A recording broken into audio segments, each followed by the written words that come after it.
Dans cette démonstration, on va vous montrer un cas de figure comme avec la containerisation, comment ça peut aider au niveau du développement d'applications, soit pour le déploiement, soit en startup ou en entreprise.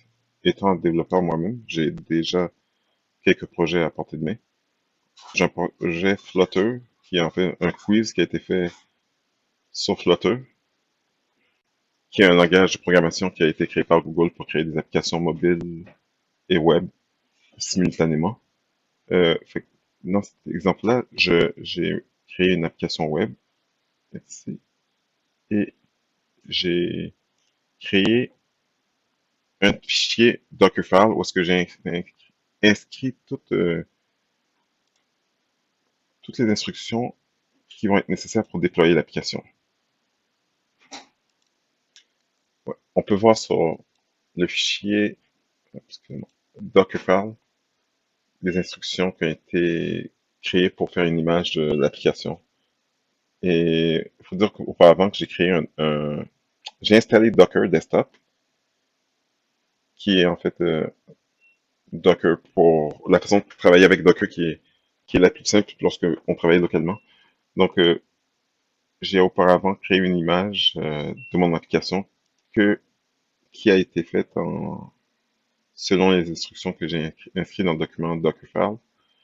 Donc ici, on voit les appels, les différentes dépendances pour Linux et pour cloner le repository de Flutter. Et en fait, c'est pour avoir des instructions pour comment utiliser Flutter. Et toutes les différentes fonctionnalités qui peuvent être faites et qui vont être nécessaires, comment je veux dire, dépendances qui vont être nécessaires pour créer le projet. Et le projet, ça va être, ici on voit que ça va être un build, ça va être web, donc ça va être sur un navigateur. Et on peut voir que l'entry point ici fait référence au fichier server.sh, qui est un fichier que j'ai créé ici, qui est un fichier qui donne plus d'instructions à comment se connecter ou comment déployer l'application sur le web. Donc, je vais montrer ça. Donc, pour faire, il faut uniquement ouvrir un terminal. Et il y a des commandes, comme la commande qui avait été faite pour créer l'image, c'était la commande suivante, docker build, puis flutter quiz. Et pour démarrer l'application, je vais utiliser cette commande.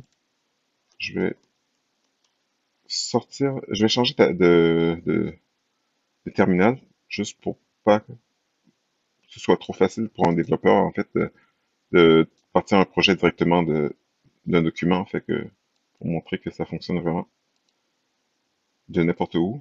Fait que je vais vous montrer. On écrit la commande, Enter.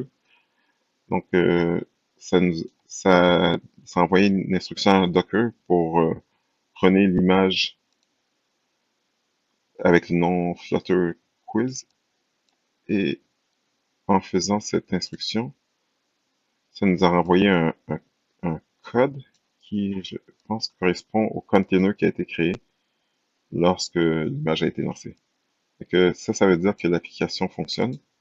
Et dans notre code, il était écrit 808 qui était le port pour se brancher. Fait qu'on va aller sur localhost. C'est un plus la technicalité de développement sur le localhost. Je vais créer un localhost 808 et on devrait voir apparaître le projet qui est un quiz. Et oui, ça a fonctionné. Donc, c'est très pratique, ça a l'air de rien pour l'instant, comme ça, mais au niveau du développement, ça peut être très pratique pour faire une présentation à un client lorsque l'image est, comment je dis, est sauvegardée en remote repository. Présentement, c'est juste en local, fait que ça veut dire que je peux juste le déployer de mon ordinateur en faisant un clic. Mais normalement, il aurait fallu que je change de repositoire, que je me rende au niveau du projet, que je démarre. Et dépendamment des projets, ça ne fonctionne pas toujours bien, mais avec Docker, ça peut vraiment faciliter la vie et améliorer le déploiement de l'application. Donc, c'était tout pour la présentation.